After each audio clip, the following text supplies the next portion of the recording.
Brexit proved that the Scottish nation is treated more or less as a colony, with Scots forcibly dragged out of the EU against their democratic will. The UK Supreme Court ruling that Scots are not permitted even to organise a referendum on independence, despite several electoral mandates in favour of a referendum, serves to reinforce our colonial status. Welsh and Irish nationalist movements have little doubt about their colonial status, but for some reason many Scots still believe we are not an oppressed people. This is despite half the Scottish population living in or close to poverty in what is a resource-rich nation.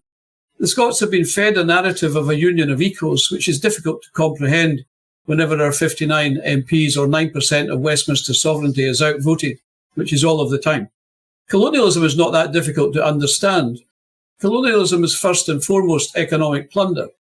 Everything is taken from the country cheaply: oil and gas, energy, aggregates, food, whisky, with goods sold back to the native population at higher cost. Colonialism involves external political control and is always a cooperative venture with native elites. These elites assume the culture and language of the colonial power, as well as its ideology and values, and help manage the territory in the colonizer's interest. Another aspect of colonialism is settler occupation from the mother country. The largest in-migration of any ethnic group into Scotland over the past century and more has been people from England, and oriented towards the professional and managerial class, according to census records. All the best jobs in Scotland are and have historically been advertised mainly in the London press, and the only linguistic requirement in Scotland is the English language. Scotland has also been subject to population displacement, initially through genocide and clearances after the mid-1700s. This was followed by over a century of state-sponsored transportation and emigration of Scots to England's overseas colonies. The Scottish armies deployed in some 150 imperial armed conflicts. The result was a loss of around 4 million Scots, one of the largest losses of population in Europe for a country of our size and population. Another feature of colonialism is cultural assimilation.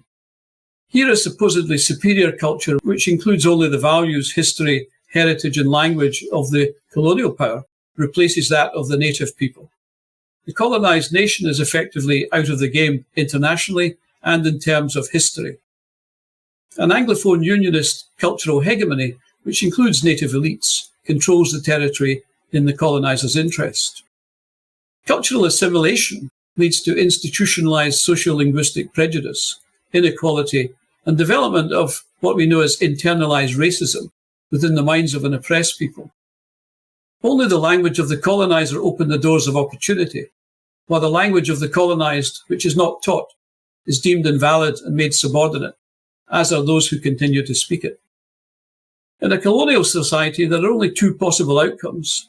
Either the people secure independence, which is decolonisation and liberation from oppression, which includes self-recovery of native culture, languages and sovereignty, or economic exploitation, cultural assimilation and oppression will continue, in which case the native culture, language and national identity ultimately perish, and the nation with it.